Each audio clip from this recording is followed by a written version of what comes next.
LP Army marches strong.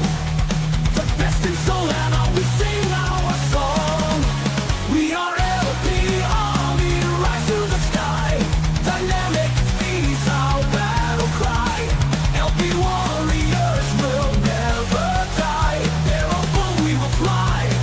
Rise, new soldiers, rise.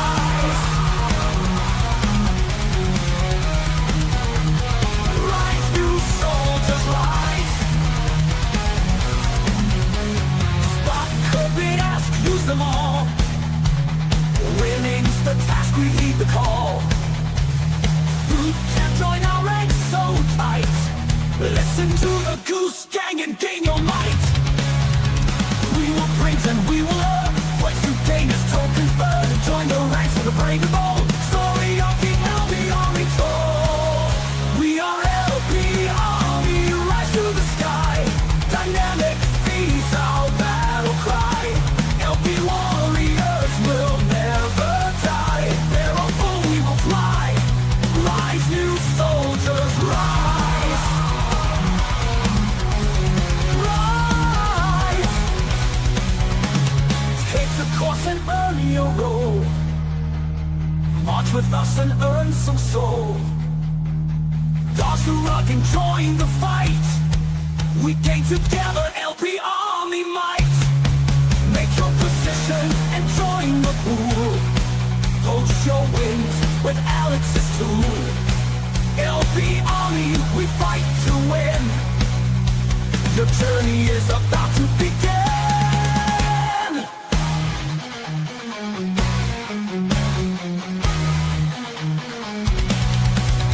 We are LP Army, rise to the sky. Dynamic is our battle cry. LP warriors will never die. Thereupon we will fly. Rise, new soldiers, rise. Take the course and earn your role. March with us and earn some soul. Dodge the run and join the fight. We gain together LP Army might. Oh.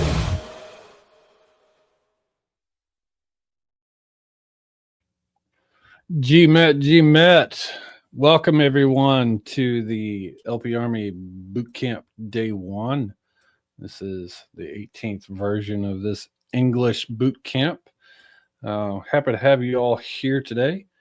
We're gonna get right on into it. So here we go. Hope you guys enjoyed that new video for the Bootcamp March song. So hell yeah, let's go. So today we're going to cover the basics, and tomorrow we'll cover more advanced topics. There may be things here that you already know today, but this course is intended to cover everything for the beginner and on up. So if there's things that we're talking about you already know, just bear with us. We'll get to it. This course is for educational purposes only. Completing this graduation, it's not going to grant you an airdrop or anything like that. It's for the education. You can earn the LP Army private role, but that's just for benefits inside the Discord only. Some prerequisites to do this. You're going to need a wallet, a Solana compatible wallet funded with some SOL. We don't endorse any specific wallet app. You should already know how to buy and sell tokens on Jupiter and a very high level basic understanding of what cryptocurrency is. And of course, we need to have our disclaimer here. We are not financial advisors, so this shouldn't be taken as financial advice. Any money you put in, you do so at your own risk, and you shouldn't be risking any funds that you can't afford to lose. So keep that in mind. The TLDR, NFADYOR. Instructor, this is me. I am Heavy Metal Cook. I am the bootcamp moderator and one of the 3 LP Army leads. Been with Meteora since January 2024. I LP'd on Ethereum and Avalanche chain before finding Solana and Meteora, and this is where I fell in love. This is what I love. So here we are. But you know, enough about me. We want you to get the most out of this course. We have a chat feature here. Use that. I have another instructor here with me today, Photon Magic, to help answer your questions in chat. Just, you know, be concise and keep it to you, and we're going to help you as much as we can. Learn by doing. Follow along if you can. You must complete both days of this course in order to graduate. Now, if you've already completed day one on a previous boot camp and you have the boot camp trainee in the Meteor Discord, great. You don't have to complete today's test. But if you haven't done that, you have to complete both days in order to fully pass. And as always, I am very welcome to suggestions, criticism, anything like that. You got a suggestion about this course, share it with us in the Discord. A lot of changes that I've made to this course over time comes directly from feedback from you. Okay, here are some additional resources. We will show this again later. You can scan this, or if you're using Google Chrome, you can use Google Lens on your PC to scan it. It's just some additional reading, some topics that go more in depth, some good Twitter accounts to follow with extra educational content. So yeah, I'll give you guys a second to do that. It's good to see you guys today. Yeah, big arms. Yeah, every day, man. Hit the gym, training. And yes, learning by doing. That's the best teacher. Okay, so we'll show this again later. We're going to go ahead and move on. We're going to talk about some DeFi terms. A lot of this you guys may already know. I'm going to zoom this in a little bit. I'm not going to cover and read each one of these guys because you can read, but there are some important things here that you should know and that you'll need to know. TVL, that means total value locked. That can mean multiple things: the value of the assets within a pool, a protocol, or an entire blockchain at any given moment of time, and it's usually represented in US dollars. Volume, that's the amount of trading over a given period of time, and it's typically shown over a 24-hour period, but it can be shown and represented in other ways. Volatility, this one is very key. Volatility is king as well as volume is king, but volatility is the measure of how much a token goes up and down over a given period of time. And market cap, or MC, you definitely need to know that one, as well as price impact. When we talk about LP, that could mean you, a liquidity provider, a liquidity pool, or providing liquidity. So again, I'm not going to read all this. We're going to move on here. So here's a big definition for you guys. CLMM, concentrated liquidity market maker, and it allows LPers to concentrate your liquidity within a very specific price range.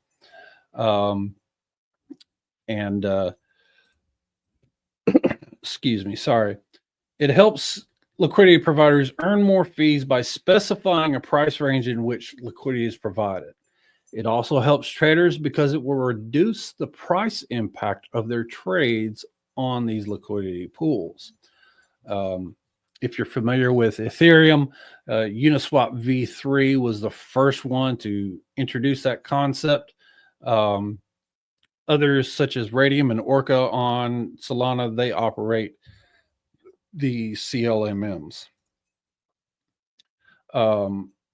Now you've got your traditional AMM. If you know Uniswap V2, that's that. They are in a standard AMM. Your liquidity is spread out over an entire price range, basically 0 to infinity, and it only puts you only have a small amount of liquidity within the actual trading area here. So you've got a lot of unused liquidity out on the sides. Obviously, that's not very capital efficient. And your CLMM, it can concentrate that. So you can see in this graphic, you've put a lot of your liquidity right here where the price action is happening, in this example between 30 and 35, with just a little bit out on the outsides in case the price swings. So this is just more capital efficient. And though it does come with the disadvantage of the fact that if that price does swing outside, all your tokens are swapped for another, and you're out of range and you're no longer earning fees, versus the traditional AMM. You're always in range. You'll never go out of range no matter what happens, and you can always earn fees on that. So it's pros and cons to both. Here's some important things before we keep going that I need you to remember. That LPing, it's not staking. It's not trading either, although it shares some of the same results in some ways. Don't be surprised when you deposit into a pool and tokens get swapped one for the other. That is the nature of LP. In one sense, you're trading, but you're really not. You're just willing to swap back and forth from one token to another, and you may even hope to sell all of one token for the other or not, depending on what the tokens are. And you might think of this similarly to someone, say, who sells produce. Produce can go rotten, right? And the demand and volume for tokens can drop very quickly.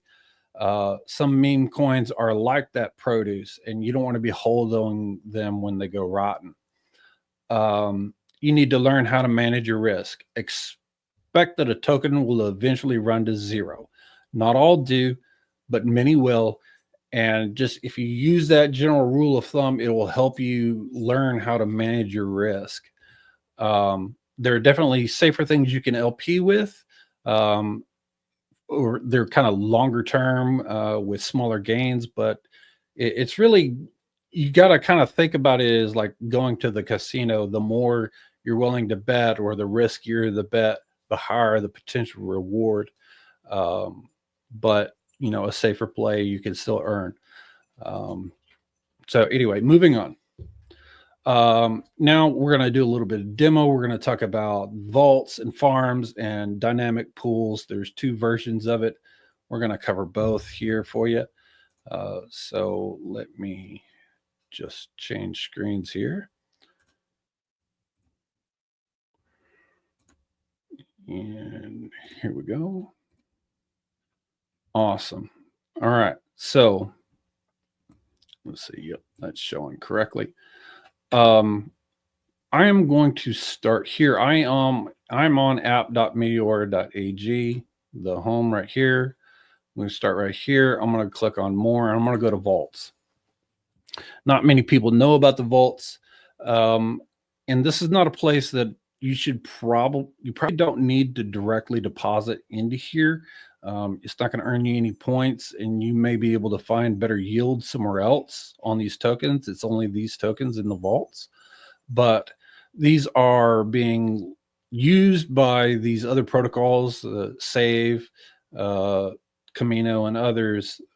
Lending yield is basically what you can earn. So you could deposit into here and make some money. But we're not going to really go deep on this. It's just they exist, and I'm going to show you why that's important here. I'm going to go to pools, and I'm going to go to the DAMM V1. So the DAMM V1 is like a traditional AMM. It's got some differences here. I'm going to show you a few things before we dig into a specific pool. When you're looking at this, of course, you can search by a name or a token address. You can tell it suggest only pools based off of tokens that I hold in my wallet. And you can also say, and this is kind of a security feature, verified tokens only. So here there's nothing, and that's Jupiter verified, if you will. So if it's got Jupiter verification, it'll only show those right here. So anyway, off of this, you can of course sort by the TVL in the specific pool, 24-hour volume, and the estimated 365-day yield over TVL. Any pools that you see the little Meteora logo on, these were created by Meteora. So let me show you the USDC USDT pool. And here we can see the TVL for this pool is over $5 million. That's how much is in this specific pool. The liquidity allocation. So these are not 50-50.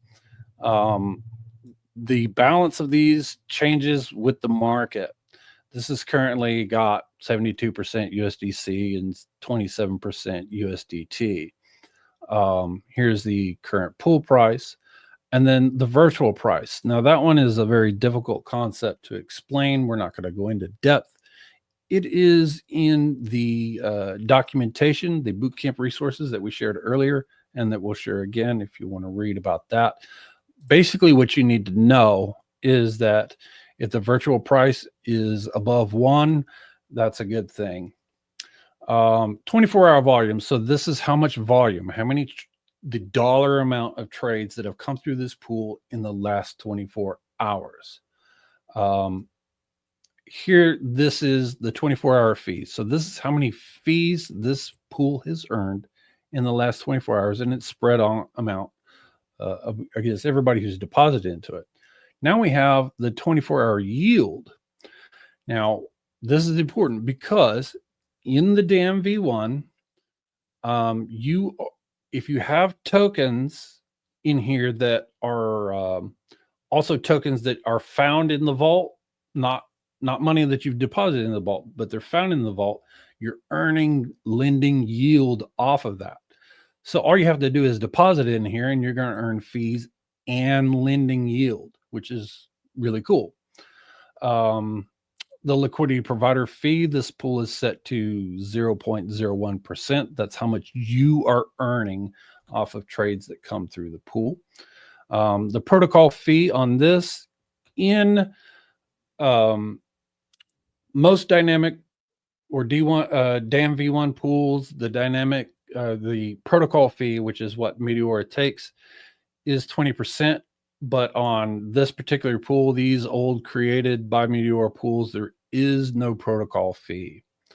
You have the AMP or the AMP, like virtual price.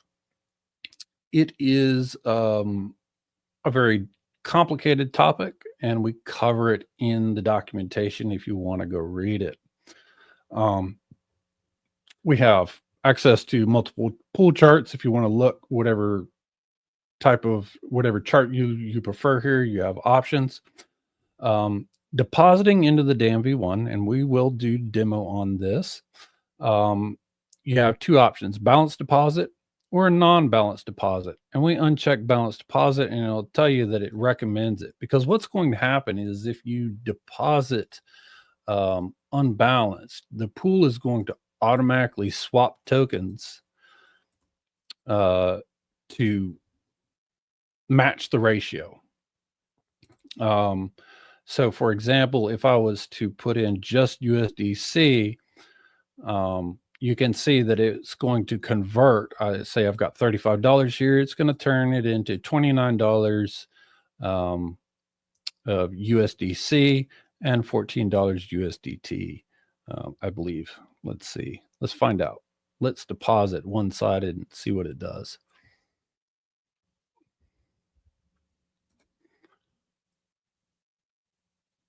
Okay, so there it is. And whenever I go to withdraw, I can see here. And okay, I was wrong. I would get $25 in USDC and $9.08 of USDT. Now, things you need to know about the DAMM V1, and this is important.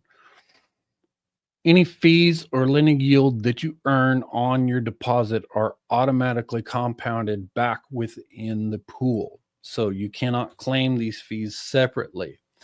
In order for you to figure out how much money you've earned, you would need to make note of what you deposited and then later compare that or subtract of what you can withdraw. So if I say I deposited $35 today and I come in and I look at this again in a week and it says $37, well, then I've made $2 profit. Of course, it can go down, but in this particular pool, it probably wouldn't, just due to its nature. So anyway, I'm going to withdraw that money there because I don't really need to keep it in here. Okay, so that's that. And let me go back and show you another example of one here. Let's see. So yeah, you can see this one here is the protocol fee, 20% of that LP fee. So it's 20% of this 0.3% on this particular pool. So that's the difference on those two. I'm just going to pause and see. We don't have any questions yet. All right, cool. All right. Now, I'm going to very quickly show you about farms, pools with farms. And this is directly related to the DAMM V1. Okay. So these pools have a farm where you can potentially earn additional rewards. And like this one in particular, if you were to deposit into this pool, you could then go to the farm and deposit that LP token there. I'm going to go directly to all the farms to show you something here that's really important. These are all the farms out there. But you can see here, this one, this Gizmo-Sol, it's showing a weekly rewards of about 20K. But you'll notice that several of these others don't have any weekly rewards showing. If there's no weekly rewards showing, there's nothing being issued at this particular time. It is incumbent upon the project to fill the farm with the rewards. For example, like the Sol v Sol, you could earn vault points on that, but this project VSOL, they haven't replenished that farm, so it's currently not earning any rewards. So depositing into this farm wouldn't do anything. But you would have to first deposit into this, and then you deposit your LP token into that farm in order to earn the rewards, if there are any. So that's farms in a nutshell. I don't want to spend a lot of time on it because it's not really that big of a thing anymore. But it exists. Okay, so now we're going to move on to the new DAMM V2.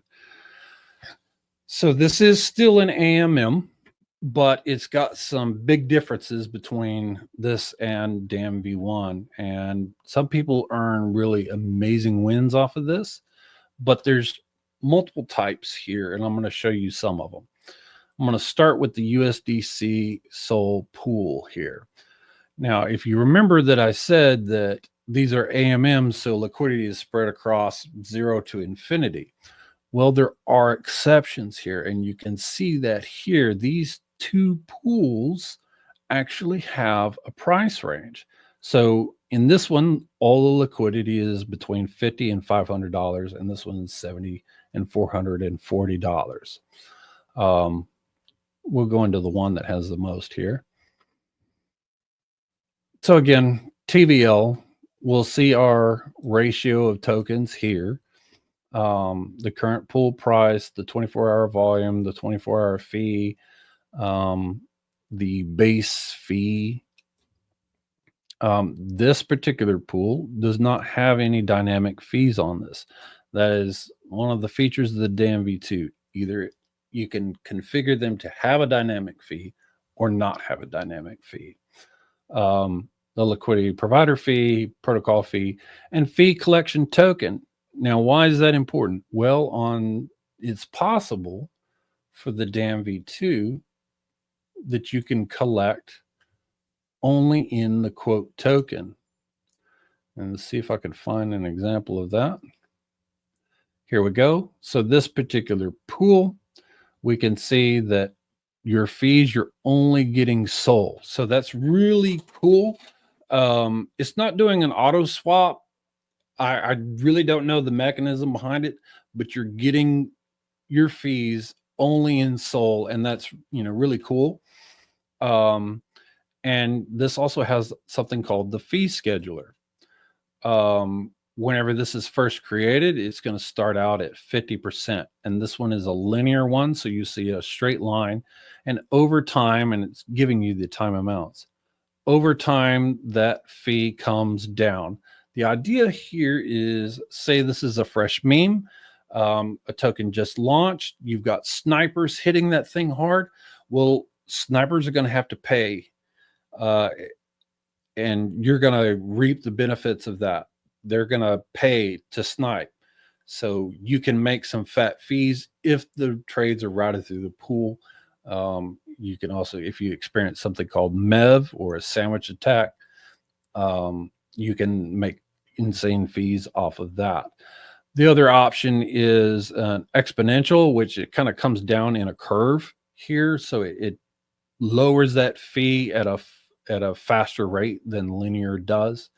So anyway, two other very important distinctions about the DAMM V2 versus the DAMM V1 is when you deposit into here, it's not possible to do one-sided or deposit only one of the tokens. And let me just do, let me go into this JLP pool. Oh, wrong thing. DAMM V2. Okay. We're going to the Uranus pool. So you can see here, if I wanted to put in some money, I can't because I don't have any Uranus. So I would have to buy some of that token. And I'm going to do that now. I'm just going to buy $2 worth just for fun. I'll make the swap using the handy built-in Jupiter swap. On any pool, there is a swap option here. What this does is swap directly within the pool. It's generally not the best idea because Jupiter is going to give you the best price wherever that may be on the market. But it's a thing. Anyway, you have to have both tokens in order to deposit here. And so it's going to want to put in whatever the ratio is here. I'm going to hit deposit and approve. And here we go. So the other important difference here is that fees are not auto compounded into this pool. They are set separately and you can collect them at any time. This particular one is only going to give me the fees in USDC, which is cool. There's no linear or exponential fee scheduler on this one. And again, you do have to know how much you put in versus how much you can pull out. There's no other like tracker, but it is cool that you can see the fees separately. Now I have seen whenever if you are doing high volume, brand new fresh meme coins, sometimes people will struggle to make a deposit, it'll tell you like insufficient balance or something. There's a couple things that you can do to help. You can change your slippage, okay? And this is like your liquidity slippage. So how much the price can slip before the transaction will fail. Sometimes you may want to set that really high. The other thing that I've found, and this is really cool, you can adjust the amount here, and this may be hard to see. Let me zoom in on this a little bit, see if that makes it easier.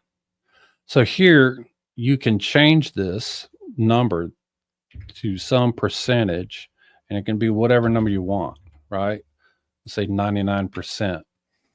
I've found personally that sometimes whenever I'm trying to max deposit, it will fail. I'll go and put in 99% of it, and it'll happen to go through. So you can try that and see if it helps. You deposit on that sometimes you just have to try multiple times. Why, I don't know, but that is the way it is. I can see I've already made money just by token appreciation here, but no fees yet, and that's cool. Let me just pause, and I don't see any questions. Man, I must be doing a really good job, or you guys are all asleep. Now there's a lot of tools out there that you can use to help find these things. We'll talk about how to find opportunities more later when we're talking about the DLMM. We also have an advanced bootcamp recording for the DAMM V2. You can find that recording by going to lparmy.com/bootcamp. There's a filter. I believe it is advanced bootcamp number 2 or 3, where we cover the DAMM V2. But anyway, it's out there, a lot of information. Okay, so I'm going to stop sharing that and move back. All right. Appreciate that. All right. Let's get back to the presentation.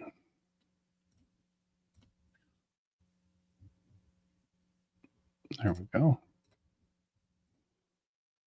All right. So now we're going to talk about the DLMM. What is that? It's in one sense, it's very similar to other concentrated liquidity market makers, but it offers additional features and enhancements. It gives these additional features are giving you, the liquidity provider, an advantage to be more profitable over other CLMM type products. Some of the most important things are the dynamic fees, flexible liquidity deployment strategies, and the ability to provide single-sided liquidity. This liquidity is placed into bins, which we're going to talk about here in a second. And we'll also talk about these additional features as we go along. Okay, so what's a bin? In the most simplest terms, it's a container that holds liquidity.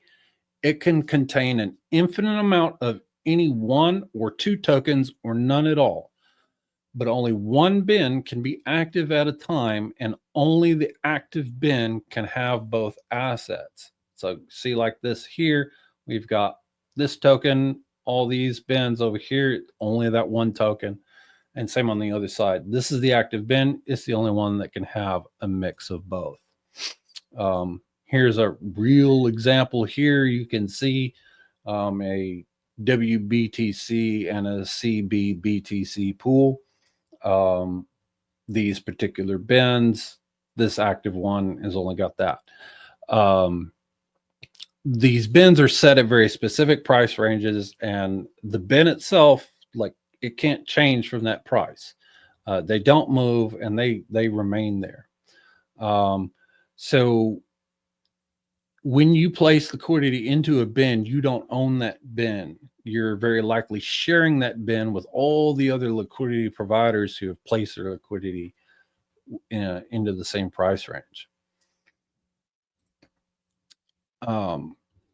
So we can see this here, your liquidity in the pool, and then down below you'll see, and we'll show you for real, a little separate gray section, and that's showing your liquidity plus everyone else's. On the top, it's just showing you what you've got, but below it'll show you what everyone else has.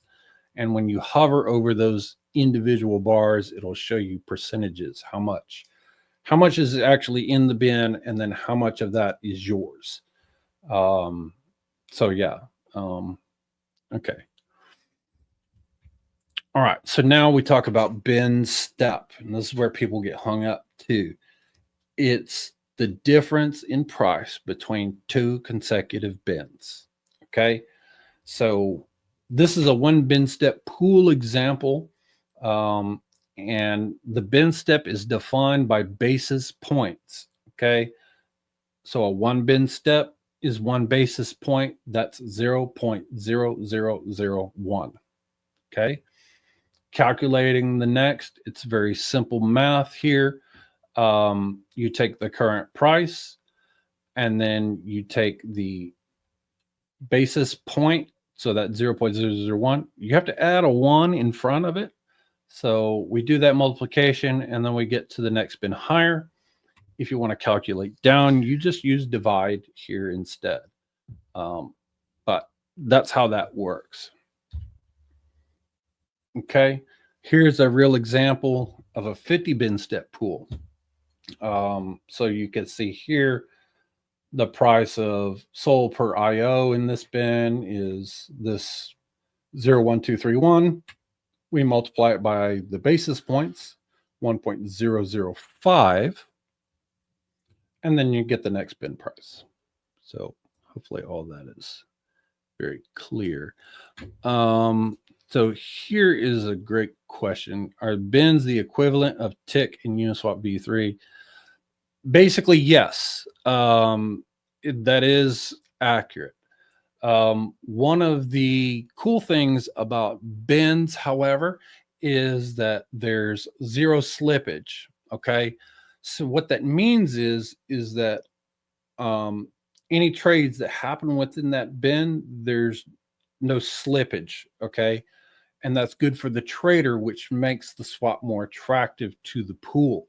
Now, once all the tokens in a particular bin are swapped for the other, then the price will move to the next bin. And of course, slippage can happen then. It just takes,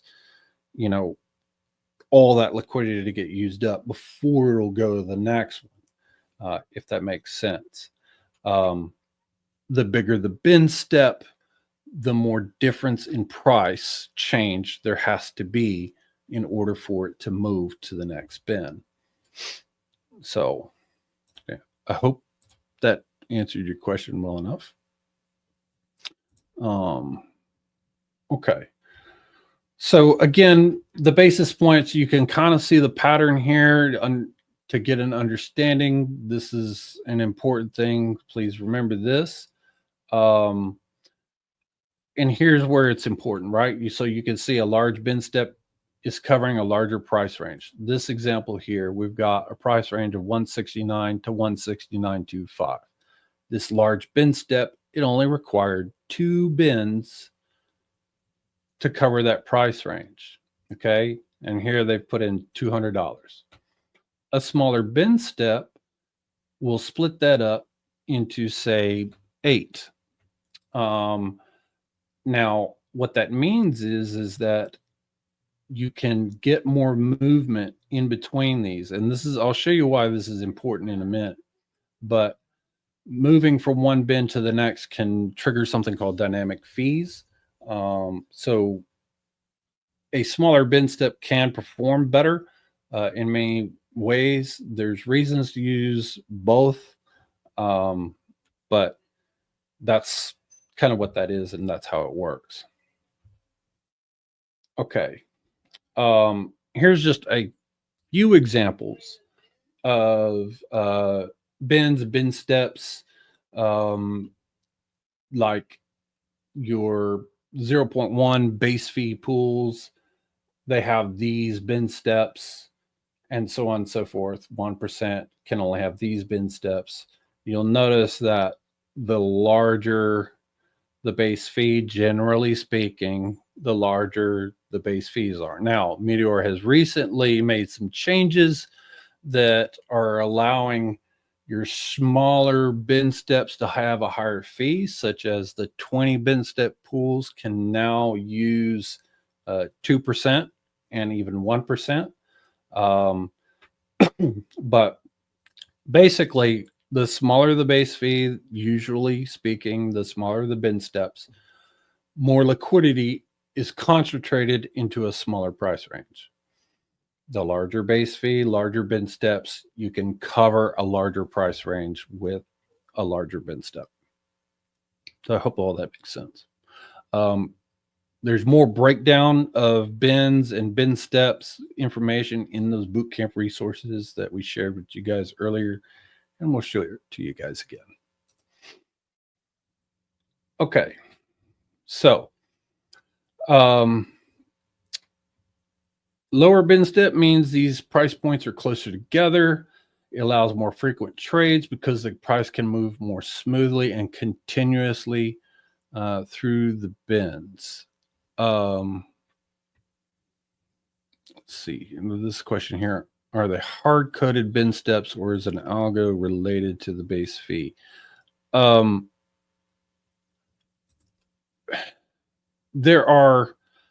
It's very specific. Like, you can't define just anything you want. Like, you can't have a 1 bin step 5% base fee pool. That's not a thing.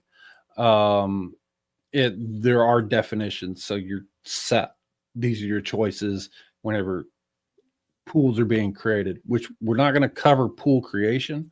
That's kind of a little bit more advanced. You need to understand what pools perform better in situations before you go and create pools. But it will help you. We're going to help you understand the right pool to select for your token.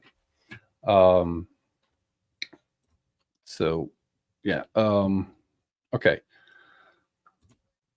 Let's see here. So more frequent trades means more opportunities to earn these fees. Each trade generates a small fee for the liquidity providers. So obviously, the more trades, the more fees. These lower bin steps provide a smoother experience. Okay. They face smaller price change between these trades, making trading more predictable and attractive. It's probably why lower bin step pools tend to get favored by Jupiter. And let's see here, dynamic fees. Okay. Dynamic fees are triggered when the price is dynamic. It's based off of volatility. And remember that I said that. Dynamic fees are based off of volatility. So the more up and down the price goes, the higher the dynamic fee will be. And that means more money in your pocket for you. So the smaller the bin step, the potential for that dynamic fee to trigger more. It can still happen in a high bin step pool. There's a lot of factors that go into this. The amount of TVL, the amount of liquidity actually in range, the volatility moving through the bins, all of these things that it can do that. So, okay. So now our basic strategies. Okay. So this is one of the great advantages that DLMM has, is that you can shape your liquidity. You can even combine these. So starting out with spot, it's the most common and basically like depositing into a CLMM. It works for pretty much anything. If you're in doubt on what to use spot. Curve, it's not used quite as much as other strategies. It's very concentrating your liquidity. Like here, this USDC Sol pool, It's great for stable pairs, USDC, USDT. You're expecting most of the price action to happen at a specific point, so you want to put most of your liquidity there. In this example, we've got some liquidity out on the sides in case the price swings, but you're getting you're maximizing your fee generation and profits by focusing your liquidity there. Usually on very volatile memes, curve is not a good idea. There's actually a very advanced and very risky strategy called the top curve blast. Sometimes it's called the heart attack strat, where people are actually curving brand new fresh memes. I don't recommend that you do it until you fully understand how to do this, because it is very risky. You can lose a lot of money doing it wrong, or just bad luck. But that's that. And then you have the bid ask. This is a favorite, very common. Basically, you can DCA in or out of a token with this. But the idea here is that, this is all SOL here on the left, right? Or USDC, whatever. As the price goes down, you're buying more of the token at lower prices. Here, as the price goes up, you're selling more of the token at higher prices. So you've got to think, just like in trading, the name of the game is buy low, sell high. So this is what you're trying to do. The disadvantage here is that whenever the price is at the low points, you're not earning as much in fees. But the upside is that as that is going down, you're not selling as much of the token at higher prices. Okay. The answer is yes, and I'm going to talk about that whenever we get to that. I'm going to show you all about that. So the answer is yes. Okay. Next. All right. So stacking strategies. This is where it gets really fun. In this example, you can stack, say, spot and curve, right? So say you want to focus this here, but you think there may be some swings.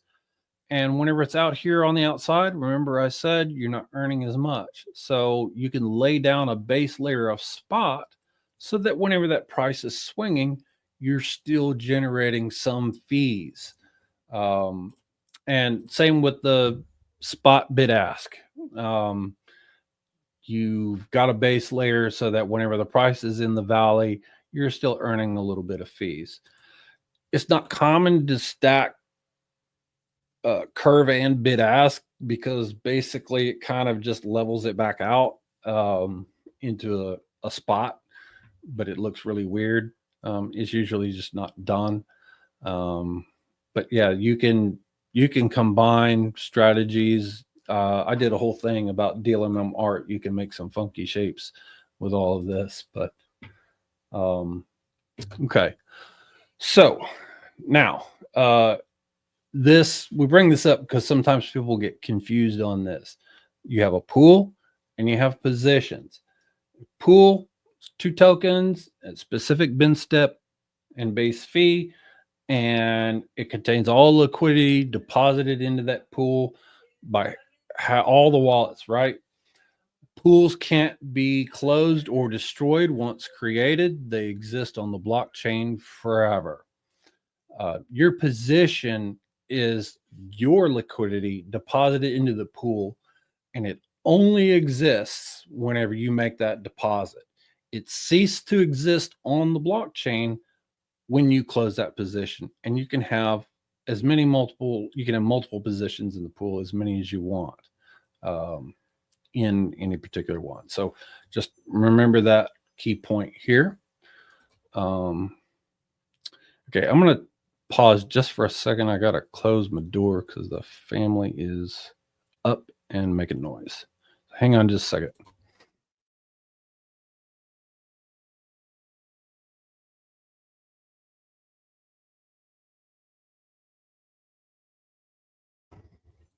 Okay. Sorry, guys. All right. So here's the goals on the DLMM. You two ways to achieve a profit, a positive return from divergent loss, or a positive return from fees. Um, you know, the idea is to sell what you bought at a profit. We're going to talk about divergence loss here because this is where it gets really important. There's sometimes you'll earn enough fees, but sell what you bought at entry at a loss, but still be able to achieve a profit because you earned enough fees to overcome those losses. In an ideal situation, you'll withdraw at or near the same price at which you entered. That's great. Or if it, say, moves out of range in the positive. So, say you have SOL and some meme coin and the price pumps and you have all SOL. Hey, that's great. You're in a profit plus your earned fees. That's sometimes called a positive divergence. But we're going to get into this here. But first, we're going to talk about what we call impermanent or divergent loss. So when you provide liquidity, as we know, traders are swapping your assets back and forth. When that happens, the price changes and it changes the allocation of your assets within the pool. So this means you'll have one or more of the other, right?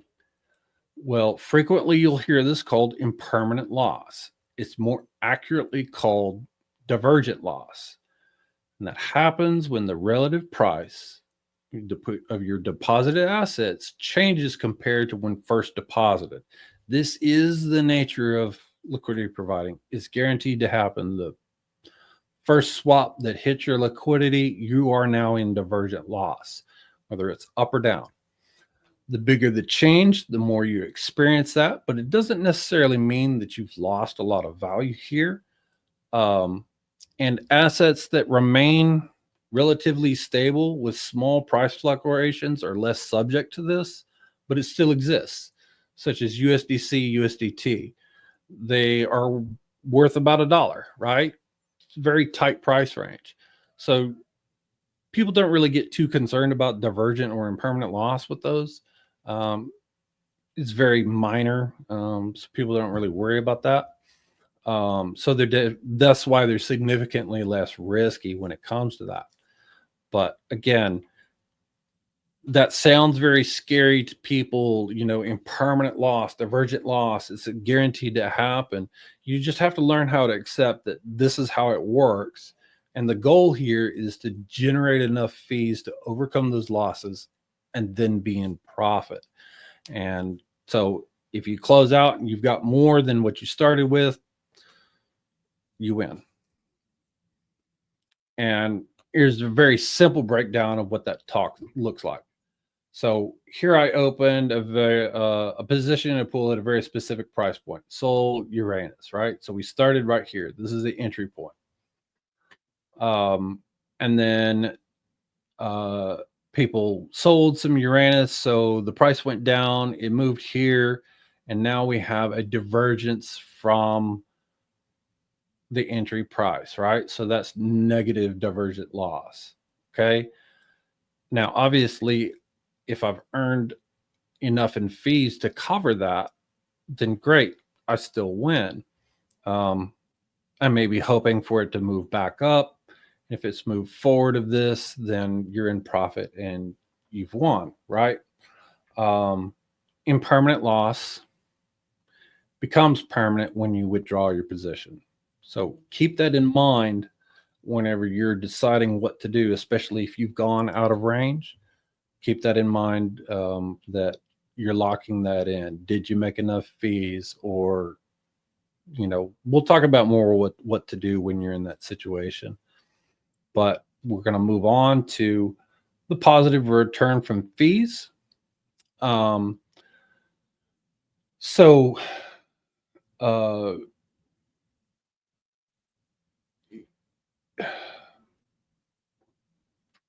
the most important thing that you need to remember is that volume is king. You need volume. You need sufficient liquidity in the pool, not just yours, but if there's other liquidity in there that makes the swap attractive to the pool. And volatility matters, right? So moving up and down, the more volatility that there is, the higher that dynamic fee can be. Now, there may be a case where you don't want volatility. You want it to just do a steady movement up or down. But generally speaking, this is what generates the most fees. Okay. So positive return from the fees, even you can still win even if you go down, if you earn enough fees. It's important to get that volume in order for that to work. Okay. And again, the positive divergent loss, you can see here, this one, the price pumped all the way out of range and I'm in profit. So, yeah, this is the ideal situation for any trader. That's what most people are hoping for most of the time. Okay, so now we get on a tour and I will change gears here. I don't know if there are any questions. Feel free to ask in chat.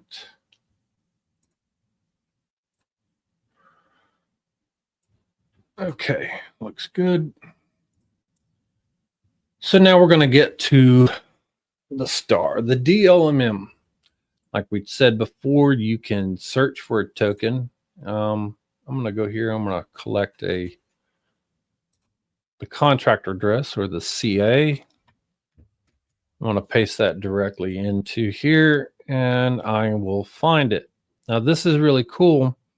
This is a new feature. If you hover, if you've got some warnings, if you hover over it, it's going to give you some information. You'll see the Jupiter organic score. Excuse me. And then some warnings like this one, this token's not verified, low organic activity. So that doesn't necessarily, warnings don't necessarily mean, don't do this one, but there may be things where it's telling you like, oh, this token is mintable or it's not sellable. So watch out for that. But here we can see, we can sort by volume. You've got between 30 minutes and for 24 hours, the fee over TVL. But here there are 9 pools for this particular pair. And Meteora is going to show you the top 3 whenever you click on it. The top 3 recommended pools. If I click here to show all, it'll show me all the pools out there. You'll notice that some pools have little to no liquidity in them. Usually, whenever you see almost no liquidity in a pool, it usually means that it's not a good pool, not the one to pick. There's a reason why these top ones were recommended. We could see the bin step and the base fee off these. This fee over TVL percentage, though, you need to take that number with a grain of salt, because while the amount of fees generated it only changes as fees are added, but TVL, if say this particular pool, say someone withdrew $300,000 out of this, well, that's going to change the math and make this number go way up. Say it would jump it up to say 900% or something like that. So that could be deceiving. That's not actually what you would be earning. Conversely, if say this was reading 10% and then someone dropped in $500,000, well, it's going to drop that number way down. So don't use this as your only measure out there. Let me find another example of something here. Maybe has a better example. Where'd it go? Here we go. This is exactly what I'm talking about. So you can see right here, this one, there's no liquidity here. We can see that there was a little bit of volume, some fees generated, and it's telling you that this number is 999%. It's not actually 999%. It's just all the liquidity has been drawn out, and so it changed the math on us. So anyway, going back, how to choose which one. The top one is usually one of the best choices. What you were looking at here is how much TVL is in there and how much volume is going through it. You may also have, based off of your own risk, what you want to choose here. This bin step 21%. This is probably the best choice here because that lower bin step is going to capture more volume. But the fee can also have an impact on that, right? But let's just go ahead and pick the top one and look at this so we can continue with the tour. Here we see this is showing 14%. That can change drastically. If I was to drop $100,000 in there, this number would go way down. So here we see the liquidity distribution. You can zoom in and out on that. This is not your liquidity. This is the liquidity within this pool right now. We see bin step and base fee, 1%. The dynamic fee here, we can see it's 1.0155, blah, blah, blah. Okay. The maximum the dynamic fee can ever be is 10%. And that's what this is saying right here, 10%. It's 10% on all pools. That's the maximum that it can go to. If you're on something and the dynamic fee is 10%, that is a token that is absolutely ripping, is very, very volatile, and you can potentially make some money, serious money off of that. But this is kind of also like a gauge. I could see, okay, there's not a lot of up and down on this right now. Okay. That doesn't mean don't LP it, but you got to set your expectation of that, right? And it can vary. It's not going to be the same from pool to pool on the same token pair. The protocol fee on DLMM, and this is important, remember this, it's 5% of the dynamic fee. So it's changing all the time. Again, the protocol fee, that's what Meteora takes to be able to operate. It's just 5% of that dynamic fee, and there it goes. We can see how many fees were generated in the last 24 hours here. And yep, okay. All right, just checking for questions. We've got our pool charts down here at the bottom. You have like a 7-day period, although this is only showing the last 3 because this token is only 3 days old. How much trading has rolled through here? Like here at its peak on August 28th, 4.5 million, and it's dropped down to 1.8 million. That just is another helpful indicator for you. Here you'll see the current pool price, how much liquidity you have in there, any fees earned, and so on. Let me change wallets here because it may actually be in this one. Oh, so I am. Okay, cool. So real live example here. We can see how much liquidity I have in this pool, how much in fees that I have claimed. This is really cool. If I click, it'll convert from USD to SOL. So if you want that comparison, and then right here, if you hover over this little button on the fees earned, it'll tell you exactly how much you've claimed in SOL and how much you've claimed in the other token. So that's a cool little thing. You'll see the current balance of the two tokens and then your unclaimed swap fees, right? And I'm watching this in real time. This is not automatically compounded back into the pool. It's kept separate. what you do with it. I have two positions here. You could see one right here. This position is out of range. This is in positive divergence loss. So if I wanted to, I could close, claim, and call it profit. Yay, yay, yay, right? This one, I can see what it's doing here. And over time, you will see what you're earning. So you see here, this is saying 14 or 17%, right? But on my position here, this position is actually earning 24%. And it's going to go up and down. When you first deposit it, it may take a bit for it to show up. And then you'll see it adjusting quickly to get to there. So that now I will show you here. Oh, this is actually back in range because the price went down. But I'm going to show you a few things here about making a deposit. So I'm going to click on add position, and I'm going to do a small deposit here of just 0.1 SOL. All right. I'm going to go one-sided. And so I'm not going to have any of the other token. We'll choose our volatility. I'm going to put in just some spot for now so we could see that. Now you have a couple options here. You can move this slider here, and you'll notice that it changed the percentages at the bottom. You can move that to however you want. Say you wanted to leave some space for the other token here, you can do that.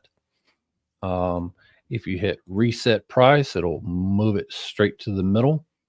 It's not changing the price. It's changing where you are on the position.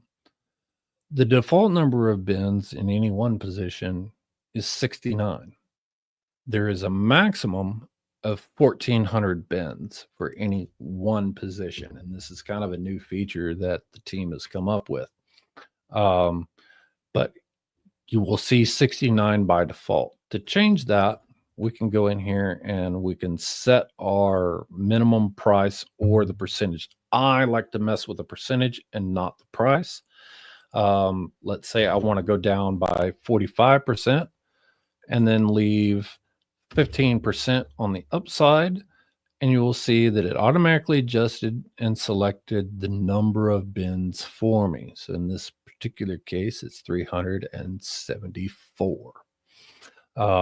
Moving on down, before I hit the add liquidity button, I'm going to encourage every one of you to read every time the SOL needed to create this position. This is not this, it is this right here. This is, if we click show details, one position, the position rent is 0.06 SOL. And then position extension rent is this 0.24. It says it's refundable. So whenever I close my position, I will get all of that SOL back. Okay. It also tell me about my transaction fee. Now I'm going to make this a little bit more ridiculous just so that it will, maybe it won't do it on this one. Maybe it will.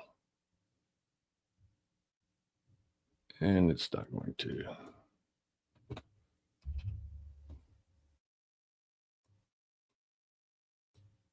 I made it angry. So we're going to refresh the page.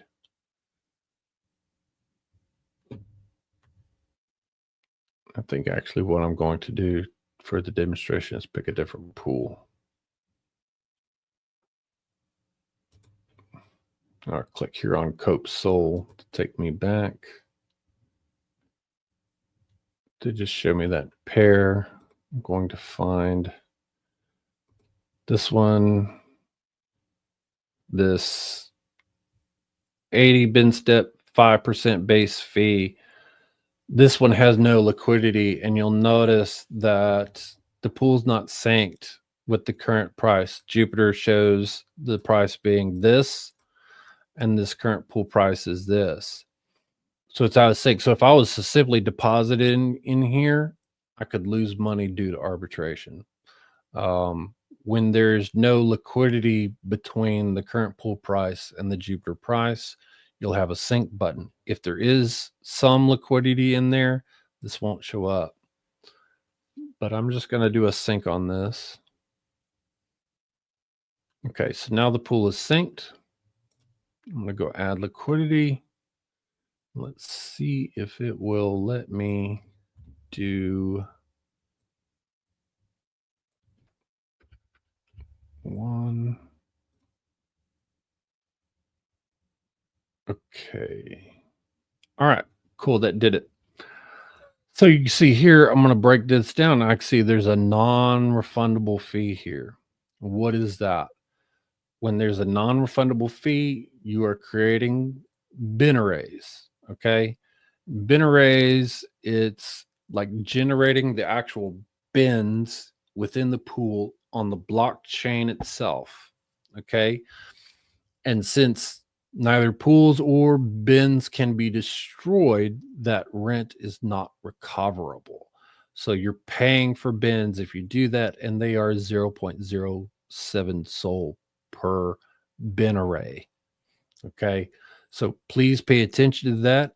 If you spend money to create bins, then you've done that, and you definitely need to earn enough fees to overcome that. Means no one else will have to pay for those bins within that price range anymore. So thank you for your service. But you don't own them, you're just doing that. So anyway, please pay attention to that before you make a deposit.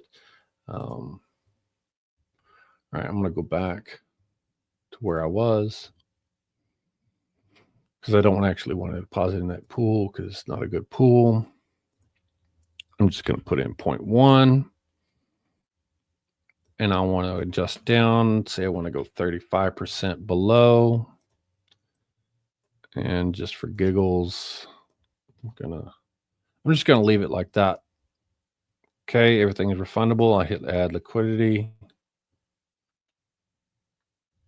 and it's going to go in.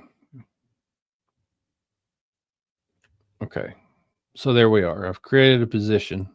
Now the price moved up right as I deposited, so it's out of range right now, and you can see active bin outside of price range. That means this liquidity is not earning any fees. Hold on a second. Okay. Any tools to automate transition to other pool as TV? I don't know of anything that will move your pool. I know things that will adjust positions for you.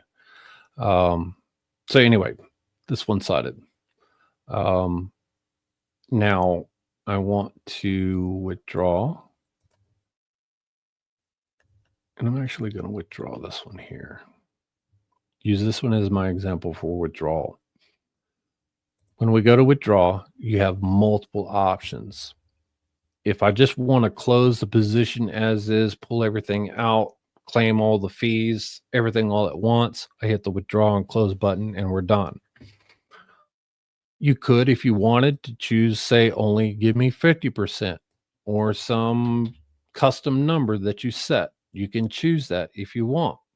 You can go one-sided, right? You can say, only give me the cope and no SOL. Leave all the SOL in the pool. Now, if there's any within the same bin, it's going to pull that out. But we can also expand this and define which bins we want to withdraw. And you can even do just a percentage of it, like so. If I wanted to, say, pull out just this liquidity here, I can do that. Now just hit withdraw, and it'll only pull out that liquidity. And there we go. You can see here, I've pulled out that liquidity. All right. Some more options. I love that because that's super cool. If you're wanting to preserve your soul for some reason, you can totally do that. There's a new feature here called Zap Out. So I've got tokens both in here. When I withdraw, I don't want the cope. I would have to sell it. Zap Out, I can choose to have it automatically do that swap for me. And I could choose one token or the other, right, of the pair. And you have a couple of options. You can either have it swap within the pool or swap via Jupiter or auto. It's going to give you the best price. That's what I recommend that you choose. So I'm going to withdraw and close with the Zap Out button.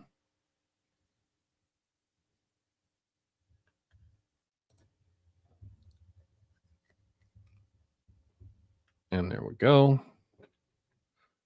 I've pulled it out and I said it'll refresh here in a second. But all of that cope got turned into soul for me automatically, which is awesome. I'm actually going to close this one.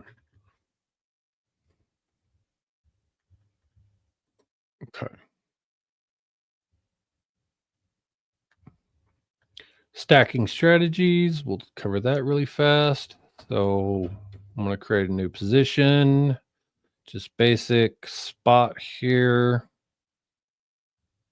I like doing this sometimes. Okay, so I've got a layer of spot here. And I'll put in a little bit of more soul in a bid ask.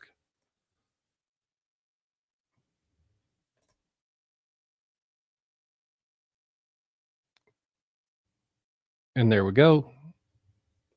I've just created a stack strategy. So you can see here, while the price is right down here at the lowest point, when it's moving back and forth, a pure bid ask, I would not be getting very much in fee generation.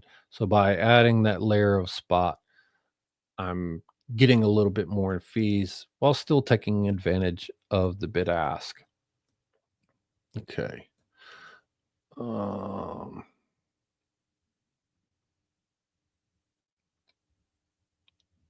Okay. That we're going to show tomorrow, the bid ask flip. We're going to show that tomorrow. This question here.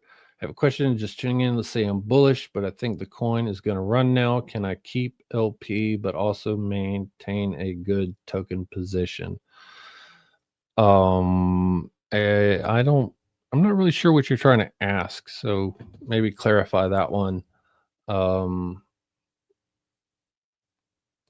not really sure what you're trying to ask here. So anyway, stack strategy, that's that. Let's see what else. Can we show you? We're going to get into more about what to do with fees, when to withdraw, when to close. We're going to cover all of that tomorrow. That's the basics of that. Oh, some options here that you need to know. Again, liquidity slippage. The liquidity slippage, that means if the token is very volatile and it's moving up and down, back and forth, the transaction could fail if it goes beyond the percentage that you have defined here. So if you're only willing to accept 1% in price difference from the time you click add liquidity to the time that the transaction actually lands on the blockchain, if it moves more than 1%, that transaction will fail. A lot of people like, I don't care, just put it in. So they'll set their liquidity slippage higher in order to prevent that failure. So they'll do that, right? They'll change it and set that. There's also this swap slippage. This only refers to the swap feature within the pool itself. Again, there's usually not too much reason to use this swap feature because Jupiter is always going to give you a better price. This may be the best price, but it might not be. So I would say always just use Jupe to make sure you're getting the best price there. Yeah, so those things. Other little things that I want to show you here. At the top, we have the little gear icon, and you can change your preferred explorer. SoulScan is the default. Whatever chain explorer you want to use, you can use that. And then the RPCs. So if you are having trouble connecting or things are slow, you may want to change your RPC. Here it's telling you the response time in milliseconds. So if you're having an issue, change your RPC, see if that helps. If you happen to own your own RPC and you want to enter that in custom, you can do that there. Next, we have notifications. So what this does is notify you if a position has gone out of range. Okay, it's not going to tell you if it's on the upside or the downside. It's just going to tell you out of range. If it's a non-verified token, it's going to say unknown soul. If it's verified, it should tell you what the pair is. But in any case, what you can do is you can have it notify you within the app. You can add it to Telegram or even your email if that's something that you want. It can send those notifications. It's not instantaneous. It may take a minute, but it can be handy way to get notified. Then up here, the transaction fee settings. Now, you used to be able to change this, the transaction broadcasting from priority fee only to Jito tip only or mixed. With some changes in the product, the team has set it to Jito only because it's required. Things go through in bundles, so they have to do it this way. But you can change your priority level as well. The higher you go, it can help transactions go through, but I recommend using the lowest level you can get away with to save yourself some money. In the fee mode, you have max cap, which this is like the most I'm willing to spend on a particular transaction. So if the transaction is going to cost more than that, then I want it to fail. You can set that to whatever you like. Again, try and set it low to not waste money. You can also set the exact fee and it'll use that exact amount every single time. Even if you could have gotten it for cheaper, it'll use that every time. There's usually not very many reasons to use that unless the network is really congested. But again, use the lowest priority level that you can actually get away with. And then, of course, we can show you the portfolio. This will show you all your deposits. It'll show you if you have money in the DAMM V1, the DAMM V2, DLMM. It's going to show you all these things. You'll see anything that is in yellow here, you are out of range. And if you're in green, you're in range. Any unclaimed fees, the TVL for that specific pool, 24-hour volume, the current price. If you have positions in more than one pool for the same pair, it's going to tell you that. And whenever you click, it'll expand and show you that. Like, you know, what's going on here? Am I losing my ass? I am. Yikes. A lot of money. I'm going to leave that. But anyway, that's the portfolio. It's just a great place to be able to see all these things so you can get right back to your pool whenever you want. Check on your positions. Okay. All right. So we got half an hour left. Let me see. Go back to my presentation. and check to see if we have any questions.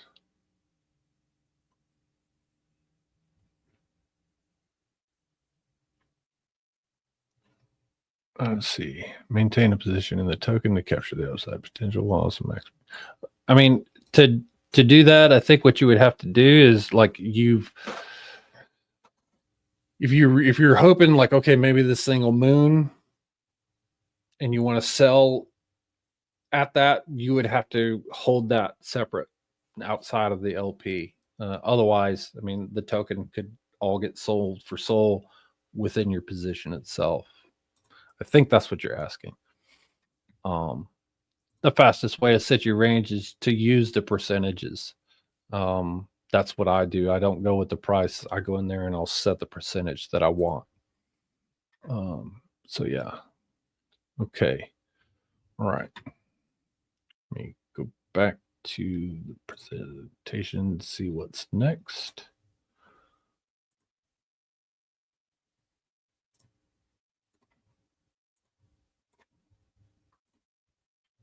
All right, so cool. We're not done yet, but you guys are going to want to scan this QR code now.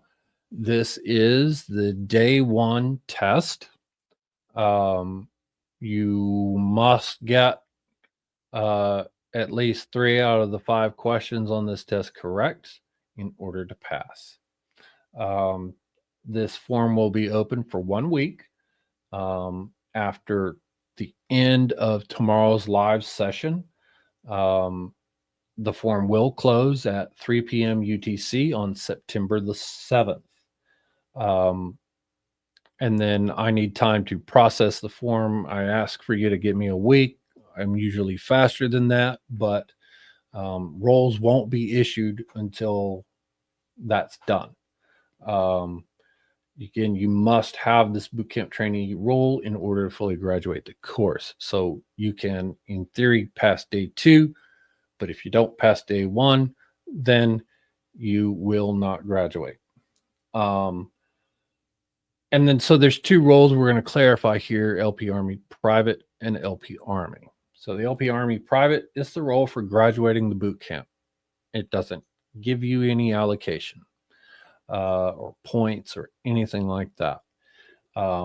It may grant you access to certain channels within the LP Army Discord. It's also kind of like, hey, look, I am a member. I graduated the boot camp. I am in the LP Army. You can show it to your mom so she can finally be proud of you. You can, show the kid down the street who always tease you. Say, look at this, I'm cool now. You could put it on your Tinder profile. Maybe it'll get you a date. But that's the benefit of that. Regular LP Army is a role given to those people who are making significant contributions to the community. It's not about how much you LP and how much you win. It's an honor selected by the moderators for people who are giving outstanding off-chain contributions. Like, for example, Photon Magic, he's always helping me with Bootcamp and that sort of thing. He has earned the LP Army honor for that and many other things. So that's that. Okay. So, yeah, I'm going to move on to the next slide. Just a breakdown of the community, kind of the roles look like on our Discord. You have the team, they're in dark green, the Meteora team, and then you have the LP Army leads. There's 3 of us. Myself, Alex, and Mario. And then you have the LP Army mods. You will see them in channel in a light green. It'll say, their name / LP Army mod. That's how you know that they are actually a moderator and legit. And again, we talked about LP Army and LP Army Private. And then Bootcamp Trainee, you'll only find that in the Meteora Discord. And that's just somebody who has passed this day 1 of this course. Okay. So again, we have 2 Discords. There's a Meteora Discord and then the LP Army Discord. The Meteora Discord is more about the product itself, getting help. If you need technical help with the product, this is the place to do it.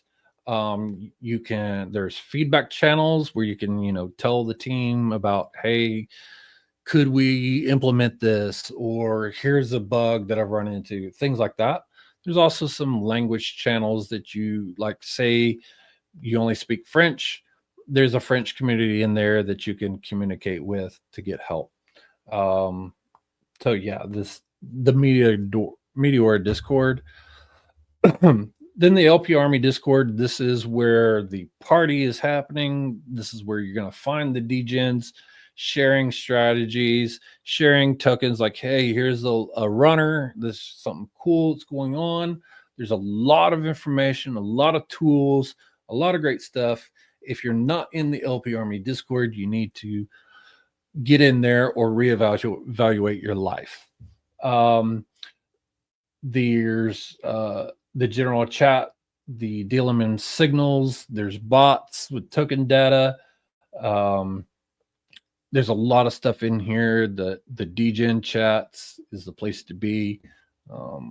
Again, I'm not going to go through all the channels, but you really should be in that one. And now we have questions. Here's a QR code for the LP Army Discord. If you're not already in that, go ahead and scan that and join. We will be in the LP Army Discord Bootcamp stage immediately after this session ends for live Q&A. So if you got a question, if you want to type it, we'll answer your questions. If you need to come up and speak to explain your question, we're happy to do that. We're only going to cover what we did today, but you're welcome to join us in there. If you have a question, we'll happen to do that. Let's see. Okay. All right. How to do LP Army points work this season and how to do the new LP Army bounty stack. Okay. So we'll talk about points more really. Well, points in a nutshell is you're earning a point for every $1. You're earning 1,000 points for every $1 in fees that you earn in the DLMM or the DAMM V2. There are no points anymore for the DAMM V1. There have never been any points for farms or vaults. But yeah, that's how you earn those points. There's proposals.meteora.ag. You can read all of that in detail of how that works, as well as information about the bounties. That stuff's out there on proposals.meteora.ag. I recommend you go there to get more information on that. So yeah, what else? We got through it in an hour and a half, Photon. I don't think I missed anything.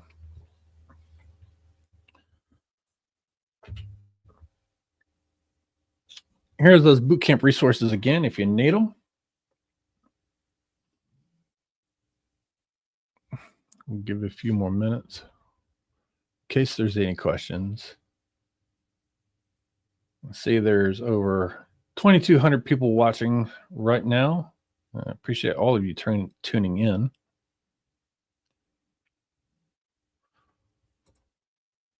Okay. All right. I don't see any more questions, Photon. So I'm going ahead and we can go to Discord. What's that? We could go to Discord and handle whoever does have questions later on. Yep. Give me a few minutes right after we end the stream to go potty and whatnot, and then I'll spin up the boot camp stage in the LP Army Discord. Vibe, I appreciate you showing up. So we're going to go ahead and end it, and then we'll move over there and we'll make an announcement if you want to hop on. We will end today with one of my newest songs, We'll Go Far. Hope you enjoy the video and the song. Rock on, and we'll see you guys. If we don't see you in the Discord, we will see you here tomorrow for day 2. Have a good one.